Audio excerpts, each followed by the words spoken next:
पाठ 3 दो गौरैया। पठन से पूर्व पशु पक्षी हमारे मित्र होते हैं, फिर भी हमें उनका हमारे घर में आकर बसना पसंद नहीं आता।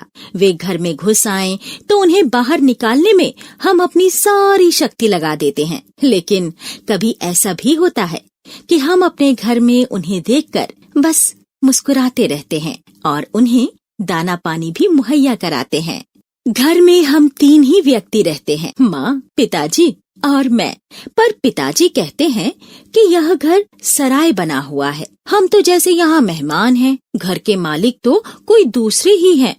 आंगन में आम का पेड़ है, तरह तरह के पक्षी उस पर डेरा डाले रहते हैं। यहाँ कभी तोते पहुँच जाते हैं तो कभी कोए और कभी तरह तरह की गौरैया।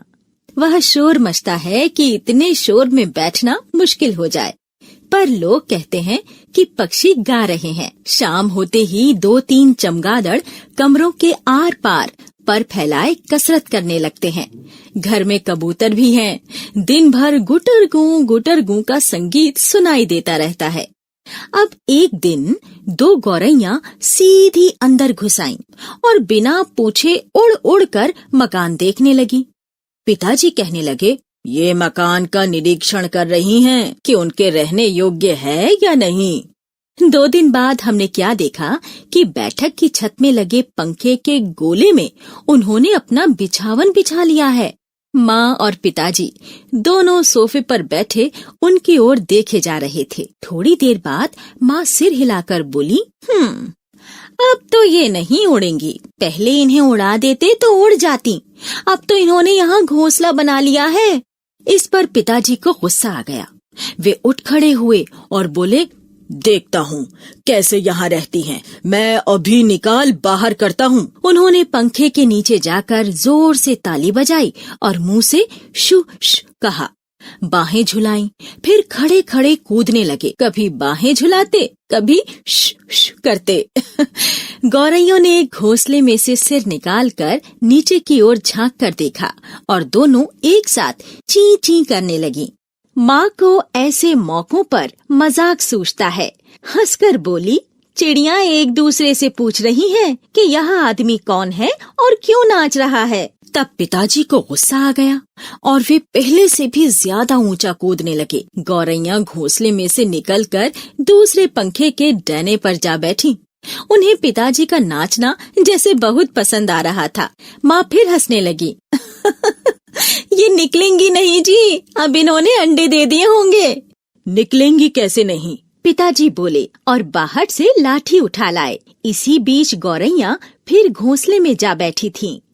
उन्होंने लाठी ऊंची उठाकर पंखे के गोले को ठकोरा। ची ची करती गौरैया उड़कर पर्दे के डंडे पर जा बैठी। पिताजी लाठी उठाए पर्दे के डंडे की ओर लपके। एक गौरैया उड़कर किचन के दरवाजे पर जा बैठी, दूसरी सीढ़ियों वाले दरवाजे पर। माँ फिर हंस दी। तुम तो बड़े समझदार हो जी, सभी दरवाजे खुले हैं और तुम गौरैयों को बाहर निकाल रहे हो। एक दरवाजा खुला छोड़ो, बाकी दरवाजे बंद कर दो, तभी ये निकलेंगी। अब पिताजी ने मुझे झिड़क कर कहा, तू खड़ा क्या देख रहा है, जा दोनों दरवाजे बंद कर दे। मैंने भागकर दोनों दरवाजे बंद कर दिए, केवल किचन वाला दरवाजा खुला रहा। पिताजी ने फिर लाठी उठाई और गौरैयों पर हमला बोल दिया। एक बार तो झूलती लाठी माँ के सिर पर लगते लगते बची। आखिर दोनों किचन की ओर खुलने वाले दरवाजे से बाहर निकल गईं।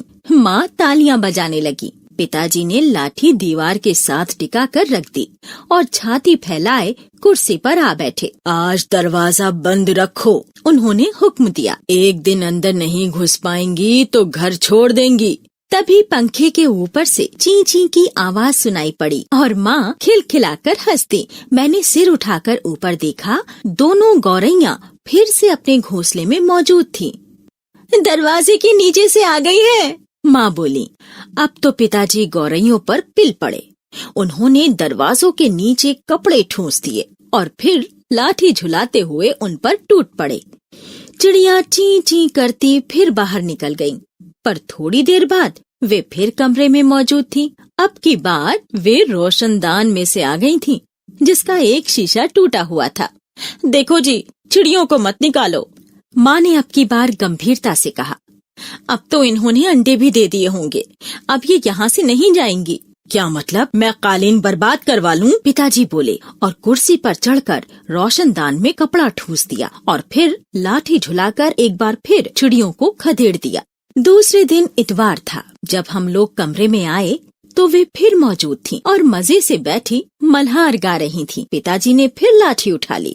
उस दिन उन्हें गौरैयों को बाहर निकालने में बहुत देर नहीं लगी। अब तो रोज ऐसा ही होने लगा। दिन में तो वे बाहर निकाल दी जाती, पर रात के वक्त जब हम सो रहे होते तो न जाने किस रास्ते से वे अंदर घुस आती। पिताजी परेशान हो उठे। आखिर कोई कहाँ तक लाठी झुला सकता है? पिताजी बार बार कहें, मैं हार मानने वाला आदमी नहीं हूँ, पर आखिर जब उनकी सहनशीलता चुक गई तो वे कहने लगे कि वे गौरैयों का घोंसला नोचकर निकाल देंगे। वे फौरन ही बाहर से एक स्टूल उठा लाए। घोंसला तोड़ना कठिन काम नहीं था। उन्होंने पंखे के नीचे फर्श पर स्टूल रखा और लाठी लेकर स्टूल पर चढ़ गए। किसी को सचमुच बाहर निकालना हो तो उसका घर तोड़ देना चाहिए, उन्होंने गुस्से से कहा। पिताजी ने लाठी का सिरा सूखी घास के तिनकों पर रखा और दाईं ओर खींचा।